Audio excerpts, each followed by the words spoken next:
Welcome to the Dark Zone, an adventure racing podcast.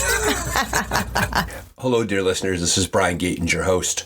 The Dark Zone assists USARA with putting together their Checkpoint podcast, and episode 6 is right around the corner. In editing episode 6, Troy Farrar and Stephanie Ross were being interviewed by Brent Freedland, and they offered this 18-minute vignette, these stories, recollections of Nationals past. And it was so good, so interesting that we decided to pull out that excerpt and are offering it here now as Checkpoint episode 100.5. Called short. A super simple episode here, about 20 minutes long in total, simply just capturing the essence of Nationals past, and Troy and Stephanie do a great job walking down memory lane, and it's our honor to bring it to you as we all prepare for Nationals. Keep an eye out for Checkpoint episode number 6. It will be cross-posted to both their platform as well as to the Dark Zone platform. So we're delighted you're here. So sit back and relax and enjoy this baby episode, this short of the Dark Zone Adventure Racing Podcast. I'm going to now ask you, what were some of your favorite national championships over the last 25 years? And maybe just kind of in conjunction with that, because I suppose this will help answer that question. You know, what are some of your favorite stories from Nationals? So I'm going to say national championship memories instead of national championships. How about that? Okay. All right. That's fair. Championship memories. That's fair. Because I would agree with you. We picked race directors because they were great, and we saw some really creative courses and just some neat ideas and different things that happened. So, we could name them all really because of that. They were all favorites. But I'm going to start with the first one because something crazy happened. I'm going to tell two quick stories that I would say highlight what I call the spirit of adventure racing, right? And the first one, it happened right away. Dan Barger's hosting it. I mean, he's one of the most experienced race directors out there. And we start off down in this valley with a paddle. They run to the lake and they paddle, and it was hot. It was like mid 70s to low 80s. I mean, I remember sitting there on the shore, like sweating and just shorts. I'm stripped down to shorts and a t-shirt. And then after that paddle, they're out there for a few hours. They come off and they've got this monster climb up single track and rough. Some of it was hike a bike, like a 5,000 foot climb that they're going to end up on the top of this mountain. And I remember me and Dan Barger sitting on the tailgate of his pickup, waiting for the first team to come out the top, and it starts snowing, right? And it's getting to be like 5 p.m. or whatever. The sun's starting to go down, and it is really getting really cold. And so that night it got way colder than I think people had thought it was going to get. And you've probably heard this story before. I like to tell this story, but there was a team from Florida who wasn't used to racing in the mountains and where it was really cold. And so they didn't have the right gear. They weren't prepared for it. And that night there was a long section between another checkpoint. They're all going to be in this mountain for a long time. No one could get to them. I mean, there's phones. I mean, that was probably before we even had cell phones, I think. And so, there's a team from Florida that started getting into trouble. They're getting hypothermic. They're really cold. And a couple of other teams came upon them. They stopped racing. They gathered up firewood. They built a fire. They gathered extra wood for those guys to put on the fire. They even gave them some of their clothes. And then they started racing again. And I just love that story because I was like, man, here's guys that are at the national championship. And they weren't. This wasn't the back of the pack either, right? And I was like, it was so cool. Like they just stopped racing, took care of this team, and then they started racing again. And it was before we had the Spirit Award, but I'm like, that's the spirit of adventure racing right there. Like that was always the first race. I always loved that. And then a second one, kind of a little bit along that line, was in 2013. It was in Brown County, Brown County, Indiana. And early in the race, Wadali, we're an hour into the race, and we're at this part where you guys are on mountain bikes, and they come out, and one of them's seat had broken. I don't remember if it was I don't remember which one, but his seat had broken. He comes up and he's just got a seat post sticking up, right? He's having to ride standing up for an hour because he couldn't sit down. And And so there was some guy there that was just fixing to go mountain biking, some local guy. He's getting his bike out. And Justin's like, my seat broke, man. I got to have a seat. So he goes up to this guy and he's like, man, is there any way I can borrow your seat? We're the national championship, And the guy lets him. And we're all watching this take place. So he takes the seat off the guy's bike. He puts it on his and he takes off. And I'm all excited. I'm like, oh, that's so cool. I'm getting all excited. And then I go, we have a rule that says you can't take stuff from other people. Like you can only take, if there's a bike shop right there that all teams had access to, you could take it. But at the time the way the rule was written, you couldn't take something from just a random person like that. And I'm like, are we going to have to disqualify them? And I was like, my heart was broke over that. I was just like, no, that was a cool thing to see. And Stephanie was part of the board then. And so we decided at that point not to say anything to Wadali till after the race because we didn't want it. We wanted them just to have a race. I'm like, hey, I know they might just quit if we told them this, but I don't think they would. That's not who Wadali is. They're going to race anyway. Let's not say anything because we didn't want to upset them during the race or whatever. Let them race. We'll deal with it when the race is over. So the race is over. We tell them what had happened. And by that time as a board, we decided to go to the other teams and let them decide. Because I think Wadali was like second or third. They were going to be on the podium if they didn't get disqualified. So if I remember right, Steph, I think we went to maybe it was the top 10 teams because we're like, well, it still affects everyone, down the row or whatever. Is that right? Do you remember that?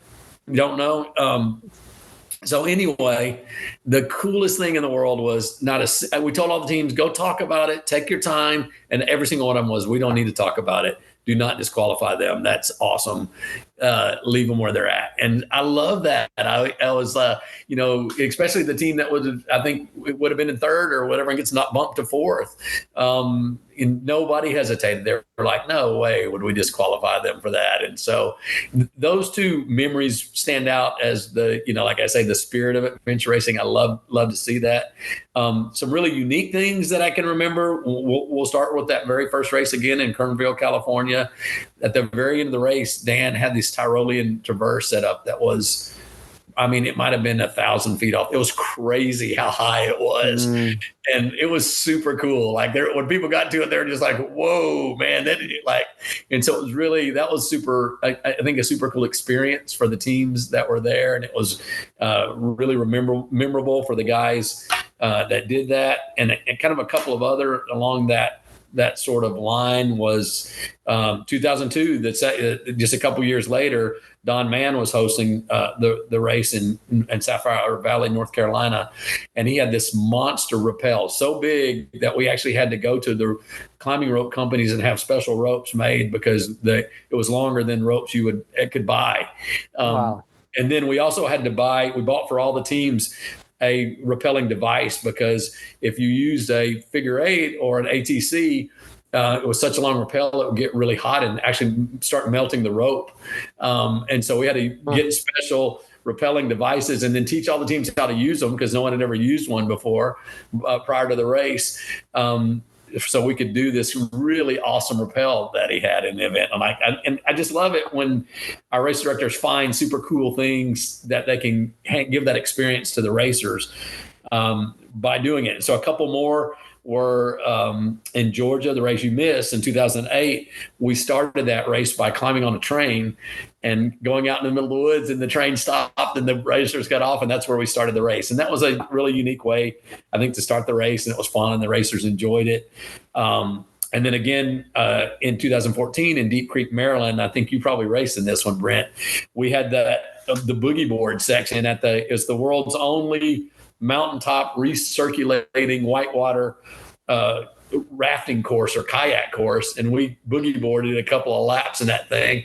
I thought it was super cool. I don't know if the racers loved it or not. It was cold and rough, something different we hadn't done before, and I loved it. I was like, "This is awesome, man!" I just got to watch it. What's that?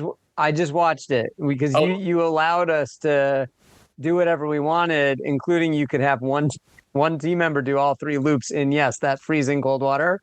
We elected to have one teammate do all three loops in that freezing cold water. So it was awesome to watch it. Yeah. I thought that was cool. And then one kind of weird moment or whatever that I remember, it was actually the national championship was in Texas. Some Terra Firma, the guys I'd sold Terra Firma to hosted it, and it rained for days and days before the race. It was raining during the race. We had a couple of checkpoints at the very end of the race that the first team goes out there and they can't find it, and they just come back in. They're like, it's waist deep water. It's underwater. We can't. And so we had to just take those checkpoints out of the race because the tree or whatever they were tied to, it was underwater in this murky. I mean, you would never find that checkpoint. And so that was one of the how adventure racing goes. Sometimes you got to adapt. Yeah. Like sometimes things get wacky. Yeah. Yeah. What about you, Steph? Those are things I kind of remember. So a couple of stories. One of my favorite nationals was the race in the Catskills in Kerhonkson, New York. And that's actually also one of my most vivid memories from nationals was when overnight teams came into the little cafe on top of the mountain. It was freezing cold. They were on their bikes. It was starting to snow, I think. And oldest day of the year in New York that year. Yeah. And so it's like 2 a.m. or something. And this cafe ended up staying open. Of course, they were supposed to close at like 9 o'clock or something. But racers were coming in. They were spending money. They were warming up. There was a fire going. They had a grill going. And the woman running it just kept it open until like 3 a.m. or something. And so it became this oasis for racers. And when we talk about the spread, the diversity and abilities between the top teams and the back of the pack teams, what was so funny is you had some teams who were, middle of the pack, back of the pack racers. They came in and they are spread out. They're getting a seat at the table. They're putting in their order for cheeseburgers. They're they're just like relaxing. They're spending an hour in this place, just getting warmed up, getting refueled. And I'm going around with my phone and interviewing teams and that sort of thing. And I see Alpine Shop come running in, and they're they're in a top 5 team, top 10 team. And it was Jeff and Carrie Sona and David Fry. And so I really especially cherish it, of course, because David's not with us anymore. But this is such a vivid memory I have of them.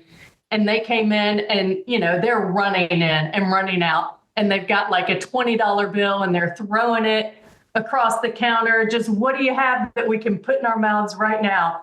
And, they had some pizza that you could buy to go. And so they were literally, it was like a minute and a half maybe that they spent in there and just walked out with pizza hanging out of their mouth and took back off. So that was a fun memory that I've got in the Catskills. Can I butt in for a second? So, that lady doesn't realize it, but honestly, she probably kept half the teams in that race. If she wouldn't have stayed open and let them warm up, they would have dropped out. So she probably caused a lot more teams to finish than would have if she wouldn't have done that. Yeah, no, that's right. And I won't say that this was one of my favorite races, since Brent said that I couldn't say Kentucky. But one of my favorite memories was in 2011 when the race was at Cumberland Falls. And another reason it's a favorite sort of crystal memory in my, mind is because Scott Cleveland was there. And of course, he's no longer with us either. And before that race that year, I directed it. I started getting these emails from this guy. I'd never heard of him. And he's asking me all these questions about the maps in that area, and are there any other maps he can get? And he's, just asking me all these questions, none of them really inappropriate, but I didn't know who he was. And he was kind of obviously trying to probe and get as much information as he could about the course. So I write to Troy and I'm like, hey, I've got this racer who's sending me emails wanting to get information, Scott Cleveland, do you know this guy? And Troy's like, oh yeah, he's just this amazing navigator and he's just doing his homework. He's trying to be super thorough. There's nothing untoward here. Obviously, we're not going to give him information we wouldn't give anybody else, but he just sort of put my mind at ease. But because Scott was just so diligent in trying to prepare as much as he could possibly prepare, within the parameters of what was allowed, I ended up getting to know him just through these emails before the race. And so when he came and raced Team SOG with Kristen Eddy and Brian Mayer, he had finished second, I think, a couple of times before. He had never won nationals, but he had competed many times and always, second or third, so podium, but never won. When they came in and they were the first team across the finish line and won that year, it just was such a joy for me to see that, because it was a culmination of his obviously having prepared as much as he could possibly prepare. And, then of course, later when we lost him, that really became a memory sealed in my mind. I was so pleased for him that they won. So that will always be a favorite memory for me as well. And then one last one. So this was one of Brian's races. This may have been Brown County. It was an Indiana race. And we got word partway through the race, the paddle was on this big lake, and one of the points was up in a little cove off of the lake. And so racers were having to paddle through this culvert, great big culvert. They paddled through the culvert and up this cove to get the point. Well, there was this long line, like a buoy type line, across part of that cove that they used to keep debris out of the culvert. And so the problem was, if debris got in the culvert, it clogged it up, it backed up the cove, and it flooded this guy's property who lived by the cove. And so having this buoy line there, I don't know what you call them, but it was really important for him. Well, it just so happened you could have paddled around it, but the straight line was over it. And so teams, of course, start paddling straight over it. They're not seeing any harm to that, and probably there wasn't any harm to it, but this fellow thought there was, because he sees these racers paddling over the buoy line, and he calls whoever the local authority is over the lake and says, I don't know what's going on out here, but these people are paddling across the line. They're going to break it. It's going to flood my property. So there's this big hullabaloo. The permitting authority calls Brian Holtzhausen and says, hey, you got to tell these racers to stop going across that line. Well, there was really no way to tell racers not to do that other than put Stephanie on the road on top of that culvert for the next 10 hours and have her tell every team that goes through there. So we promised the permitting authority that we would have someone sit there at that culvert and tell every single team that went through not to paddle over the line. You got to paddle around the line. And that's what I did in the baking hot sun. Like, there was nothing there except for the road and that guy's property. And so I just sat there on the road in the baking hot sun until the sun finally went down. And then I sat there after dark and I stopped every team as they went through. But thinking about that and thinking about Brian Holtzhausen, I'll finish with this, actually reminds me that one of the lessons I've learned, you asked about lessons learned, and we were talking about working with different race directors over the years, and Troy's talked about the tribe and how we all got along so well, and we're such a great team. Actually, one of the things that I learned over the course of that, working with especially Brian and Troy, we are not politically aligned at all. We're not spiritually aligned at all. We're as, pretty polar opposite in those respects. And yet we always enjoyed each other's company and, got along. And I love Troy. I love Brian. And we always had conversations along those topics that were respectful and, kind and civilized and, especially in this current climate, the political climate we're in right now, it strikes me that that's actually one of the things that I learned from them was how to have those conversations, and the fact that you can't have conversations and respectfully disagree with people, and that doesn't have to define your relationship. And, that's something that was really important to me over the years. And I think I learned from you, Troy, and some of the other people we worked with. So thank you for that. Yeah, no, I love that too. Stephanie reminded me of one more thing I'm going to throw in there when you talked about Scott Pleben. So for those of you or the people that don't know who he was, like she said, phenomenal navigator, and just super nice, really nice guy, and a humble guy. And I don't know what nationals it was, but one year I'm at the finish line and they finished, and you're high-fiving the team and saying great job. And Scott says, hey, by the way, checkpoint 16 was like 4 meters off or 3 meters. He says, something like that. And there's some volunteer standing next to me. I can't remember who it was, but when Scott walks off, he's kind of like rolling his eyes like, what? Who's that guy? And I'm like, that guy's correct as who he is. If he says that checkpoint was off by 3 meters, it's off by 3 meters. I'm like, he's a phenomenal navigator. He definitely would not say that and he wasn't trying to be mean or anything. It was just, if you know Scott's personality, it was just like a matter of fact. Oh, by the way, this. And so I always remember that story, and it makes me smile when I think of him and that. Yeah. So anyway, thanks for bringing that back up, Stephanie. Well, there you have it, folks. Episode 100.5 of the Dark Zone Adventure Racing Podcast. Thank you to Troy and Stephanie for being on the show. Thank you to Brent for his interviewing of them. Keep an eye out for the new episode of The Checkpoint coming out very soon. We will cross-post it both on their platform and over here on the Dark Zone. Remember, folks, if you keep racing, we'll keep talking. Thanks for being here.